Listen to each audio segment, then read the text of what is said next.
Merci. Mettons, on sort là, émission ça a 2 ans, même tu as bien eu les lots. Donc, bref, que donc quand vieux comme à Makangu ya Papi Kelly, na moni coup et la question éviter na répondre parce que okanga ke ba caméra pour sala ki zou mona ki au solo la moi si musu na WhatsApp na niveau poto ya mona kange caméra. Oh, mais y a na poto. Ngana Kishasa na mona ndeni kazo so na WhatsApp. Pour moi que ce sont des sottises. JP Welo. JP Welo à quel poto ça date longtemps. Na sima na ye abengisi pe baleki na ye. Ah papa, attends que soki ke azala musala malonga sa te pose mbongo afuta ndako mais quand même to biso to que poto social e bimisa mbongo eboko la mutu. Wana mutu moko mutu ko boya ngote Papi Kelly. Baza ba ami d'enfance ba maman na bango basaki ba camarade ba boti bango ba coller ensemble ne maman ya Papi Kelly aboti Papi Kelly, maman ya JP Welo pas boti JP Welo parce que JP Welo ba bota ye moko. Nande pe ba yo ko se retrouver ba yo bango ba yo kutana na Londres. Bref, makamba caméra oh JP Welo benganga pour na yebisanga ke yem ta Nicolas Kambo na oloba au place aza ayebi parce que yem ta yebi sanga ke Papi Kelly on ozomona wana azande ko na boy na bona boy soki peut-être na kangama na souffre vraiment bien te ezapona ya mwana mobali onani oyo abanda ko bimisa tindika ye so disant zakine boy ya muninga na ye le 3 janvier to bandi musala Engagé. Na boy yango te Ke ba engagé ki. oui ba engagé nga Papi Kelly. Toke Malembe. Non. Oh, laisse-moi le temps de t'expliquer. Ken Piana, ngana yeba même pas kutu ke Papi Kelly na Ken Piana, baza na liaison moko boye soki ba yeba ni soki makamna bango so ini na yeba ki monter. Et comme ça maman wana okotima. Wana $500 à liboso oyeda ndeko na Algérie abenda na moi parler. Ah. Jéri jamais azwanda kuna mbongo ya Papi Kelly, c'est dit n'importe quoi. Mon atier botalelanga Congo température, ya maman Rosette la fleur, Nadambu. Après avoir défilé là-bas, site Pola, mais cette fois Congo Température TV. Désormais, suivez-nous sur cette chaîne. Congo Température TV. Congo Température. La patronne Rosette la fleur d'amour, jeune à solo. Émission religieuse. Théâtre, musique, environnement. Bah, émission sportive. Émission politique, donc nulle part ailleurs. www.congotempérature.com. Pour nous avoir information à temps réel. Congo Température. Et yena mo pepe asika. Ya tobina Congo Température. Et yena mo pepe asika. Bonjour fidèles internautes et bienvenue sur cette très belle et grande émission Vérité sans frontières. Balobi du nouveau encore Nakati à Congo Température. Quand on parle de Congo Température, il faut toujours dire un très grand merci à Rosette la fleur d'Hambourg, à Nana, merci à Arnaud de Moulamba. Prêtre Pentacle Nagné Monosté. Merci à Gotsebe, les patrons des patrons qui existent et qui existera jusqu'à l'extrémité de la terre. Merci à Paola Schengen et moi sur Salemana idéologie qui bon Nzambe. Nzambe moko boya ko sale aboya ko misale la moisi. Pour moi si na lo la rosala complexe minga rolobezate merci et là j'aimouya le tout puissant encore aujourd'hui René Abiri votre Macron Guégué de la presse autour de l'actualité veut dire que dans actualité donc je reçois pour vous Plasma Clarisse plus 10 donc minga rolobezate avec impact na idéologie to ko beta masolo toyeba pourquoi alongwaki na site o tindika et puis akima bango na ba matériel balukisa ye akimaki na nzela lufu mais tomoni encore na kina ndenga miscade to retrouver mais to solo là toyeba ba vérité ngo soki eza vraiment juste nini. Clarisse Plasma, bonjour. René Abir master moko Macron de la presse, Guégué de la presse donc bonjour. Anana. Donc je sais que Batebele Bolanda biso ton ba moni da Clarisse Plasma na plateau donc en collaboration avec Chadrak Discours des caméramans ou botamana idéologie ya cam na ndenga systématique na vitesse ag donc mingi ko lobeza de Clarisse Plasma boni marambo ba faire eza ko évoluer ndeni. Ouais, René Abir merci pour la question, une belle question. Linga mingi muto apesa sa considération na msana ngapona yebika yango ne na tanga quoi. So pesinga entreprise na gérer ko ya mais so pesinga micro na caméra donc dégâts. Donc nous allons que kitoko makasi la patrona et azali boso na bino ne boyebi 207 tout bango TV ya Clarisse Plasma la sexy botama muluba ya pembe mundu bapembe baloba na lolemo ya mipende sans tache boye esalaka bien makasi. Mais batebele bayebi ke balu bapembe basubaka trop na mbetu donc balaka bandoki banchoro bangesa bato po balinga te to ndenge. Bato nyonso kozala pembe ezaka mpona baluba te so totali mpe na bakongo bayombe ya pembe bazalaka mpe sotali mpe baprovince mosusu mpe bata pembe bazalaka kosuba bon moto asepela suba ne na mbeto akosuba na mbeto omo mpaka asepelika akosuba ne mpe alamuka ye moko asuba na po asubi na po akota na sale debe asuba normal kosuba ekomi kindoki eza bokonzi ti oui kindoki ya bokonzi omona te bref so fingi motu ndoki afundi yo na leta bakangi yo mpo eza bokonzi okosaka nango te. Ok, merci bien Clarisse Plasma. Au-dessus Koloba a tout à l'heure que non. Merci Olingaraming na mutape sera premièrement considération na musala au salara parce que yangonde au girara bien. Mais tout le monde a confié presque moi ba site ebele au kotisa moi ba conflit puis ba négligence ebele belé na ba belé belé mais ken pianan état mutu idéologie mutu ya mbanga na ndenga système atali ke non Clarisse Plasma eta petit na ndenga coulisse to ebite ba relation ni wale nona ken pia na metoko découvrir yango atali ke non te on Clarisse Plasma a aidé na ndenga système apeso gérance ya tindika donc okepe na tindika ngo ekomi ba conflit belé to ki ba rumeur par rapport à ndenge tambolara toujours na kin nzora ndo zale ko envier olingana na Papi Kelly donc herba eko remarquer bon aprendre ba katso nini okimina ba caméra donc ba marambe belé quoi. Tellement que au lobby est belé dans bandana liboso place au banda qui a négligence. René, nga jamais na tikala ko néglige. Na koti ko négliger musate c'est parce que na on se plaindre très mais na zo expliquer ba télévision dans la respect bah moi si le rôle à NJ Soukari so yo ki libérer faut te kozala nani NJ Soukari moi c'est à Pembe akenda poto na 2 ans moi na poto ya Tongo ta niveau ba masa nanga ozi vient nanga GG Kalonda oyebaka oza mwana muke obeta no bala quartier Pepe Kala Oboka GG Kalonda. Bon, prêtre na ndenga muketi quoi. Ozu vie nanga JP panda 5 fois ballon d'or na Suisse. Moi mo bali longa bana basi maza pedete mo bali ya solo. Dégâts. Nga na tika jamais ko négliger musala nanga. Na lingara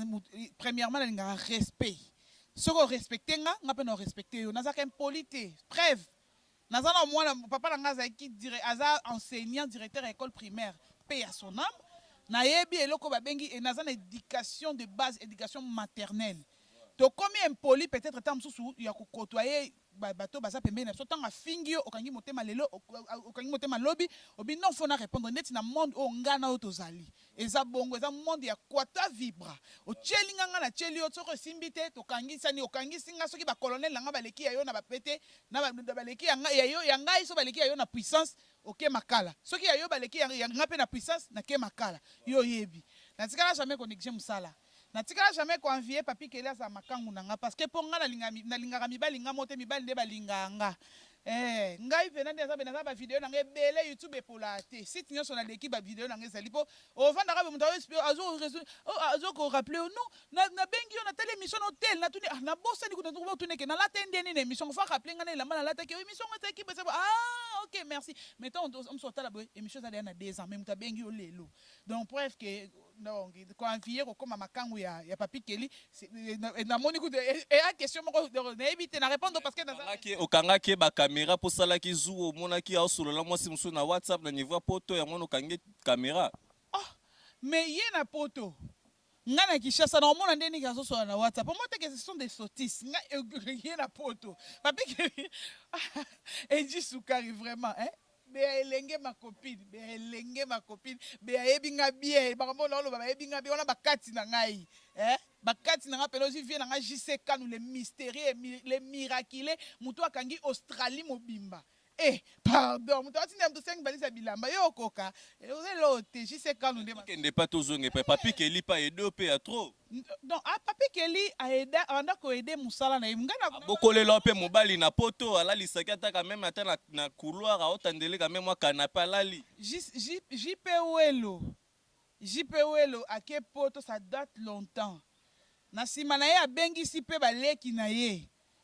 papa ata kutu soki ke azala musala malonga sa te pozwa mbongo afuta ndako mais quand même to biso to ke poto social e misa mbongo ebokola mutu wana mutu moko mutu akoboya ngote aola laisser na couloir ndenge nini ezalaka nango oye neza apeka mutu muso akouta to longwa kapa ok bo pa okomi Luanda peut-être ça muso retrouver famille te mo retrouver mutu mo pe abombi yo nanu abombi yo nanu le tanti oyo ozwi mpe nzela na yo mpe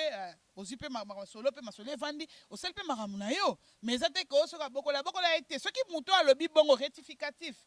Papi Kelly aza vie ya ntango so oyebi te ngai nayebisa yo JP Welo ngai nayebi mpo na informe na nyonso yo loba nde mpola bato bayebi te JP Welo mama aboti JP Welo mama Joséphine na mama aboti Papi Kelly baza bami d'enfance bamama na bango bazaki bacamarade baboti bango bakoli ensemble nde mama ya Papi Kelly aboti Papi Kelly mama ya JP Welo pa boti JP Welo parce que JP Welo babota ye moko na nde mpe baye kose retrouver baye bango mbele baye okutana na Londres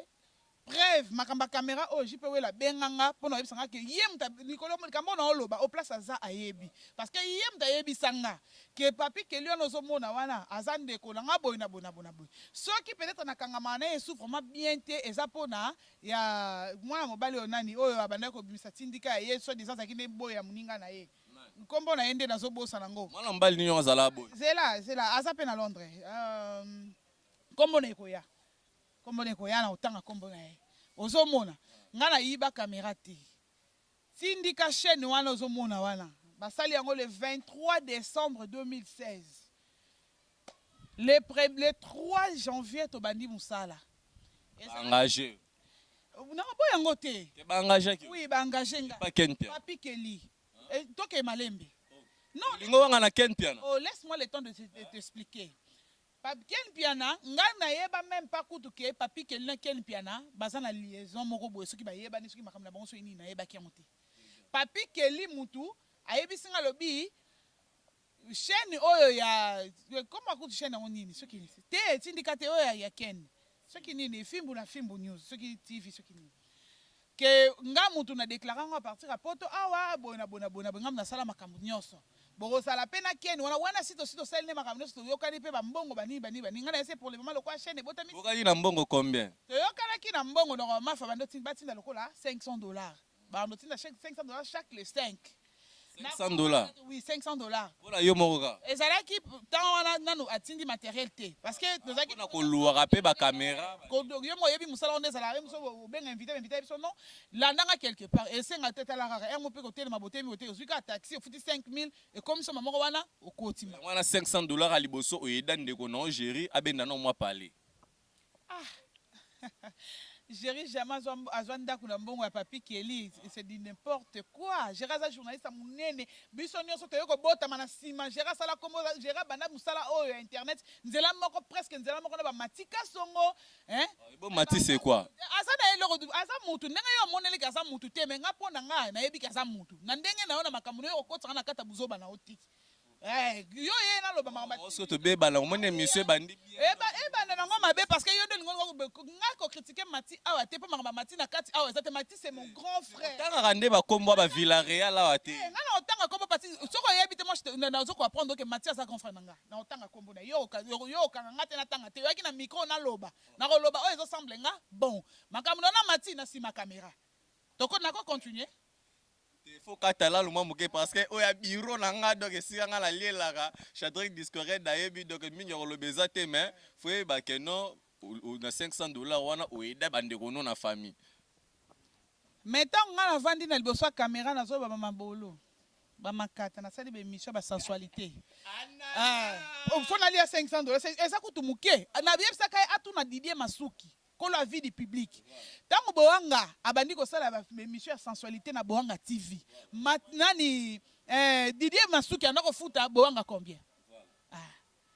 yo ba exploiter yo trop sans ko bénéfice parce que asiplia kinga be mona eloko ebotami sika to pesa ngona gaz abiri to za bato soki nga Clarisse plasma oyo écran géant 1000 pouces nazalaki kombo na poto te Papi Kelly alinga luka nga te nasala na chaîne te parce que asali chaîne sika tozala bato ti tozala bato pena to raisonner bien nga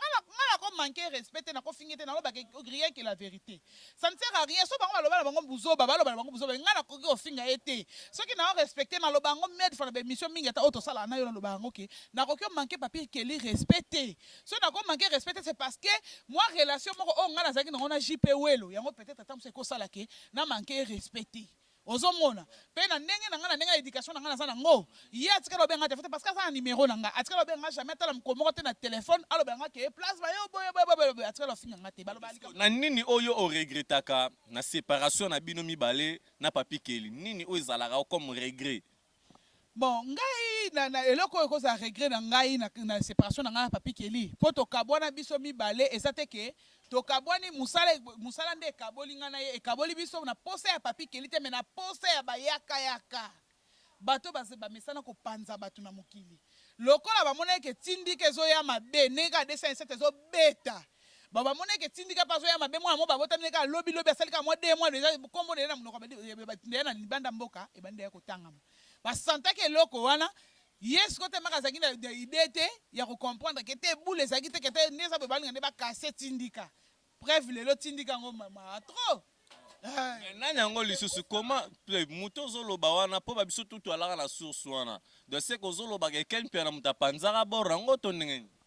ken pia na moto apanza tindika ken pia na moto asalaki nga na Papi Kelly toka bwana parce que yebisi Papi Kelly niko ye aza na journaliste oyo aza international ebite international yango ya ndenge nini bongo yo kotelema na Papi Kamosi bo Papi Kamosi nde aza nini benga moto apoto tuna ye Papi Kamosi tuna ye plasma Papi Kamosi vraiment tina bana mike na poto interviewé ba ministre nde esali nini wana mamaka kala ti mama bakala gouvernement se kwei nango oyo ozopesa mboka opesa meeting na exil anana oza batutu plasma la sexy botama muluba pembe aloba na lemo oka sentiment mwasi apembe likolo mbeto akadega ai mwasi apembe likolo mbeto alaka dega mais Clarisse Plasma batebele bamitunaka bakesio ebele na bakommentaire yango yo okofanda no toluka libala atala bumba atala kitoki mosi okotofanda na yo leto olekisaka no tano ebele na TV yo deja oleka aéroport nayebi te aéroport yango ya age to ya ndenge nini babike nzoto ekomi daya kofaillir na neti na filme nayebi te René Biri bamaboma preuve nono etano libumu na ngai emema zemi moi libumu na ngai emema zemi meta sanduta boyebi tala nga sambaka te leta anga izabe tala yango na yesa bino ya boloba biloba te moni so moto akokritike nga alelanga alelanga nga mwasi na mobali na poto bafandi baotela émission na nga boye mobali abi nzambe nalingaka plasma bandaki na motema mobali abimission yango ti babandi bitumba nalela plasma ça ba jeté basala bajete Clarisse Plasma donc wana eloko ya nzoto parceque lokola yo ndenge oza boye bien sûr que ozali vraiment originaire de sans tabou kaka ndenge yo moko milobelelaka wana mais parceque quelque part ntango yo moko otalaka bavideo na yo elobelaka wana esalaka nga sentiment makasi ntango olobelela likata esalaka nga bien makasi ngaka likata koloba ngo tolingaka kosala yango tolingaka yango makasi bon koloba yango mpona kolakisa mpe baningo bayebi te wana eza mabe te ndeti babiso ebele nasalaka wana alingaka kombe de coup alingaka position nini moto apesi position mosusu alingaka naye makolo fo ezala likolo mapeka papa po ntango azobenda yango mpena boye ezotuta mpenza mwa eloko wana ezala lokwa plastique ezala na kati wana ezotuta papa etali bango binga na kosala émission sans tabou na kobanga na nga motu te papa na nga botanga si akundama na mabele apola déjà pe ya soname moto alesaka nga aza te na milesaka nga moko na miprenaka charge bongo alobanga makambo wana te mpo nini yango bongo basalaka yango soki mpona bato balobi yango nde ekomi problème merci bien Clarisse Plasma donc to soit tamé na biso déjà vers la fin de cette émission mais minga rolobeza te Clarisse Plasma lelo yo so ndeti Pepsi Cola to Coca-Cola entreprise moko internationale ya na besoin ezwa ba chroniqueur to chroniqueuse ata moko to mibale bakende ko jouer au baba beziste parce que je pense bien que ngano tous dans le monde du domaine mort ya presse oui quand même que presse et jouera quand même l'influence de fois à la trop influent pour influencer aussi les gens mais na ndenge vraiment mon la idéologie yango banani na banani bazala ka influent aka ngana yo ya masana ngai ezaka ngana yo ti ah oui comment tokondima bato mosusu tomindima biso mote yo yebi yo sala mokili na oza mokili na poto o créa pe na monde no mobo so asoli na bire ta yo ka bien ti ndenga pe créa monde nga enji sukara so asoli na masane te Clarisse Plasma yo ka bien te vie na nga jeje kalonda so asoli na nga ta yo ka bien te vie na nga jise kano so asoli na nga ta yo ka bien ti eza bongo donc ezaka nga na yo kasi ezaka biso mibale ka ndenge olobi yango Clarisse Plasma lelo yo pourquoi babenga trop epande kono Karine Mokonzi po yo kota équipe nationale obo yango poani. Bon, quelque part, ngai nazara na batu na ngai pe ona soana bango pe bapesanga conseil par rapport à boulot na nga. Viens na JC Kanu tango le léopard, ezakani léopard de la presse hein. Viens na JC Kanu ebisanga lobi Clarisse na linga ko makasi leki na ngai. Na linga ko vraiment donc na yo moko yebi ndeka to beta kati. Non sepela te na mono na kata makamano yo ebi ka makamano ileka kuna ba léopard ngwana. Na bakiteti na biso soto na kata ba léopard no chaque jour ko bunda banzo ta pembe so bando zo ka même ma to. Comment on donc les léopards donc chance na bango ba fleur rebelle va continuer na bango musala ba sala na bango bien mais nga pendande personnellement na ko adhérer na katite talaraka. Merci bien, nous sommes presque à la fin de cette émission qui a fait énormément plaisir. Et Arnaud de Moulamba pour l'assistance de Shadrack Disquared derrière la caméra, pourquoi pas à Jordan Kambala, mon réalisateur. Merci à Gauthier Bele, patron des patrons. Merci à Kishinga Pemba, le roi de Kanfoufou. Merci à Yawili Moucheni, véritable code mondial. Pourquoi pas à mon vieux, le prêtre des prêtres Balobi. Combattant Azara Semoko, combattant Azara Semoko, combattant même moral minga rolobezalité donc Clarisse Plasma. Nous sommes presque à la fin de cette émission. N'habitez pas remerciement nos communications, il y a numéro et téléphone na yo pour na batutu bazana besoin ya ko contacter yo enfin que bo évoluer na ba marambo mususu. Merci René Bir nazane lo mo faina bakisa. Yonde mtoke na ngombangu tro na ngana pesa mibala poto conseil surtout mibalo ba na Canada. Botike escroquerie, botike escroquerie kasi mibala poto mo so bonde bo na basi na bino botiko wanga na basi na bino po soko leki mulongo na mutuloko ngabo na obenga bira roya na tangi kombo na yo na tangi na viloza mwasi no so atala ngote ba famille mwasi no ba otala ngo bandiko mwasi no ba otala ngo kombo mobali yango nani c'est pas la peine yemo ka mi yebiti amoninga na TV bo na yebika otala na ngo po atala kana epo site na bino tala makamasi akotala ngo na si pe azape abonné à site na bino akotala ngo eza bien te tango na mwasi na poto ndima ke na mwasi na poto mi bali ya poto ebele ba wanga na rabasi na ba mi penda place mais ça le trouble te tango super yo zo wela wanga na mwasi na yo boyenga na yo ça le trouble na libala na yo oringa pe na mobutu cc ko na place nga na zala mama cc donc inutile mi bala poto surtout mi bala Canada bozana escroquerie makasi kala bana ba kembala Paris nde mibala Paris ba aventurer mais siko na yo mona mibala ba na Canada nde ba sa ba escroc makasi tana holo babo yo muto otala nga ke ba escroc obo non jamais escroc nga ngati nga na yakate tuna bango escroc obo fondi marapete nga western na okena nga 10 chiffres na ozwa 8 chiffres ya monogramme soko yeka kin au mona plasma te so ba tinda ki o caméra cachée pour filmer nga bo pesa paparazzi ozwa te donc bambote na ngai ebele bambote ebele na bafana nga nyonso balinganga mingi nazali ka mingi te bokomona retour ka mingi te bambote na JC Kanu le miraculé vient na nga JP Panda 5 fois ballon d'or na Suisse bambote na ebele Charlotte Mavinga ya Tonino Muzinu mama na Ephraim ya yo yango lobaki yo la bwakisa yo be ya elenge ma copine na Paris mbote na yo Enji Sukari master na nga moko ya kati mona poto ya tongo tara ke na poto na 2 ans donc dégâts na denga mukete mona poto ya tongo Enji Sukari ya ngamoko bambote bele papa GG Kalonda ya ngamoko na Paris bambote le bele papa GG Kalonda respect bambote bele René Biri numéro na nga na pesa kana ngate po numéro na nga eza nango elamba kato na kati ya YouTube so mtamona yango abeti kaka Clarisse Plasma na YouTube na kobima na numéro na nga etandami wala Ok, merci bien. Donc, Clarisse Plasma pour la disponibilité. Non, je pense que nous sommes à la fin. Donc, Minga Rolobezate, commentaire Ezate. Julia la perle noire. Julia la perle noire. Maman Cessé à Colona, pour vieux c'est school Lazala. Maman Cessé la Nengena, pour vieux c'est school Lazala. Bote belé. Merci bien fidèles internautes. Bonne continuité de suite de nos programmes sur congotempérature.com et merci à Rosette la fleur d'Ambour. À connaît pas, à demander, à suivre. Mon atier, botalelanga, Congo température, ya maman Rosette la fleur d'Ambour. après avoir défilé dans la site Pola, mais cette fois-ci. Congo Température TV. Désormais, suivez-nous sur cette chaîne. Congo Température TV. Congo Température. La patronne Rosette La Fleur d'Amour, chaîne à solo. Émission religieuse. Théâtre, musique, environnement, émission sportive. émission politique, donc nulle part ailleurs. www.congotempérature.com. Nous avons information à temps réel. biso nyonso tobina Congo température eye na mopepe asika yaya tobina ye Congo température eye na mopepe asika